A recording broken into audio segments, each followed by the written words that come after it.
Okay, Yeah, so I've got nothing. this next one, this is becoming a very reoccurring theme for our podcast. We're back to the lightsaber question.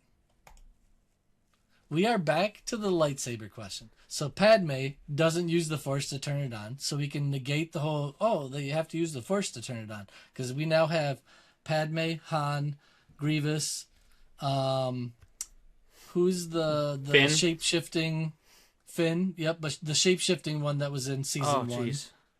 Was that Zam Wessel as well? No, that was a different one. It was like a green bug face, but it was a different. Yeah. Okay, so it's the same species as Sam. Yeah, but I think the name began with an M, like Merc or Merrick, Okay. something. I don't know. I'd have to look it Okay. up. But anyways, none of these people are Force users, and they're all turning the lightsaber on, right? So Yeah. right here in this scene, Anakin basically cuts a hole in the floor, and they all fall through the floor, right? Hold on. We gotta address this first. We have to address this first. Do you see the how slideshow she just taps going? the button? Yeah, She taps the button, to turn it on, and it continuously doesn't hold it. Doesn't have it's anything not a dead going man on. switch. It's not a dead man on-off switch, button. and it's staying on. It's an on-off What's button, going on? and it stayed on. Okay. So Do you think that Anakin's holding it on with the Force? Now, here's the next thing. Here's the next thing. And I'm going to use this scene with Padme and Anakin, right? Mm-hmm. How many lightsabers has Padme held before? As far as I'm aware, none. Did Anakin show her how to turn that on? So with all the bells and whistles, knobs, buttons, whatever looking things on them, she knew exactly where the button was to turn it on. Yeah. I guess there's a 1 in 3 option, though. Finn knew exactly where to turn the lightsaber on. Never held a lightsaber before, picks it up. Luke is out cold. Han finds him, picks up his lightsaber, and just instantly knows how to turn. None of these non-Force Jedi lightsaber users struggle with turning a lightsaber on and figuring out where the power switch is. They all just grab it and they're like, here it goes. And they're just they're just on. Yeah. Yeah. Yep. Yeah, that's crazy. That's crazy. Okay. I need to know how lightsabers work. All right, so that's number one. Number two, the other reason we can tell it's not an on-off switch is because when Anakin cuts a hole in the floor and they drop through, they all land on the ground, and Anakin's lightsaber goes flying away. Here's the thing, and Mike. doesn't turn off. I opened it up on my computer screen instead of on a phone, and I can see Anakin jumping away with it in his hand. Oh, maybe I can see his feet right there. Or so I agreed. I agreed that it was crazy that it flew away. I had to ambush you with it. No, you can. I guess you can see his feet right there. Yeah, you can see him run away a little bit. But isn't that dangerous? Like everybody falls through the floor and collapses, and he jumps away with his lightsaber turned on. Right, like there's a guy that's super close. I like how you can see me pointing right now. You can see me pointing right now. This guy right here. Dude that's just almost gets decapitated, incidentally. Yeah, it's crazy. And it's crazy. I like how is that who's the dude that's right at the bottom of the screen there who basically face plants. Yeah, he face plants. That one. Look at his to head. me. Look at his head bounce, dude. It bounces. That looks like Bail Organa to me. That's what I thought. Yeah. I don't know. Bounces. But okay, so even though we added this scene, it doesn't take away from the fact that lightsabers are thrown. We've now got multiple scenes, even in the Jedi games, where lightsabers are thrown, right? So the button is an on-off button. It's not a press and hold button. It's not you have to use the Force to keep it on. It's an on-off button, right? So why then, when a Jedi gets struck down, like literally then you're telling me that Obi-Wan, when he goes to get struck down by Vader and he disappears, he takes a second to go, let me remember to turn my lightsaber off too. Yeah. Listen. Like, I want to know how they training. work. I want to know how they work. I want to know how they work. That's in their Jedi training. Hey, listen, okay. Your final lesson for the day is if you ever lose in a lightsaber battle, make sure as you're dying, you turn off your lightsaber. Yeah. Don't just drop it so it goes through the Don't floor. just drop Like, it. Yeah. like Obi-Wan could have just, turned it on and then just let it go.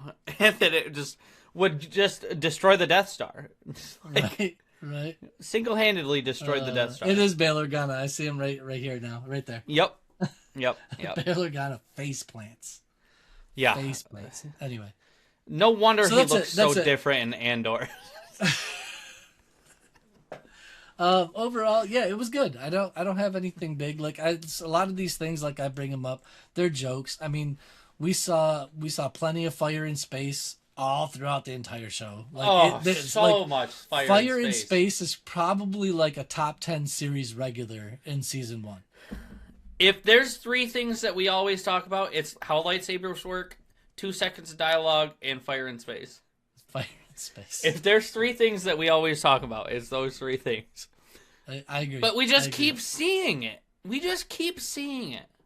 And it's crazy because I feel like every time we think we're like, oh, maybe it's a dead man switch, right? Like we start thinking this is how lightsabers work. Next thing you know, something happens where we're like, oh, nope, never mind. That's not it. I was before we watched that episode, I was convinced that we had it figured out. You were convinced that there's never been a sweaty palms Jedi because, like in order for you to be on the list of Padawans, you have to be force sensitive and non-sweaty palms. You have to be able to force close your pores and force shut off your lightsaber when you die. If you can't do those 3 things, no chance of being a Jedi. Exactly. It's not a dead man switch. It's not a dead man switch because we just figured that out. Yes. That's all I got for now. Maybe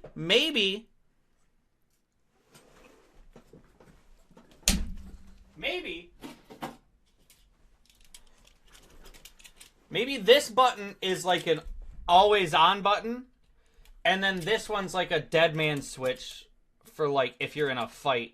That doesn't make sense. Because you'd have to hold it up the whole time. And then if you're like spinning around and doing like the 360 spins like Anakin, like it would turn off. And hold on. So I just thought about this too.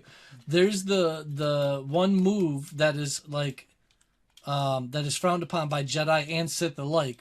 Like it's the turning off the lightsaber in the middle of a lightsaber fight, right? Like to right? So it's not like they're letting go of a dead man's switch to turn off the lightsaber. They're like it's implied that they're turning it off, like they're pressing something to actually turn it off. Yep. Listen, the inner workings. Why does it power off when they die? The inner workings of George Lucas's mind are an enigma. I don't know, man. Yeah, for sure.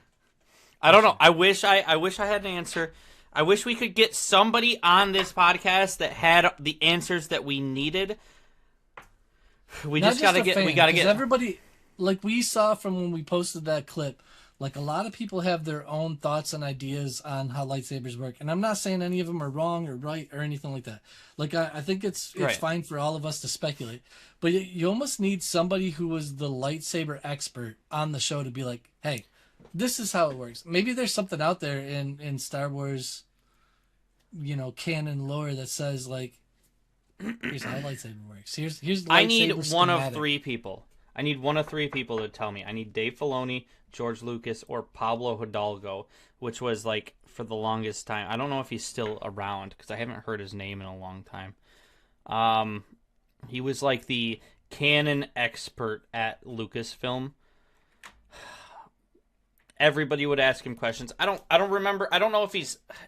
I haven't seen him or heard his name since like the Jedi Council Collider days, the Collider Jedi Council days, which I mean that ended before COVID was a thing. So okay. I haven't heard from him, or obviously I haven't heard from him, but I haven't. Basically, heard we just need George Lucas to come on our podcast and tell us what's up. Exactly.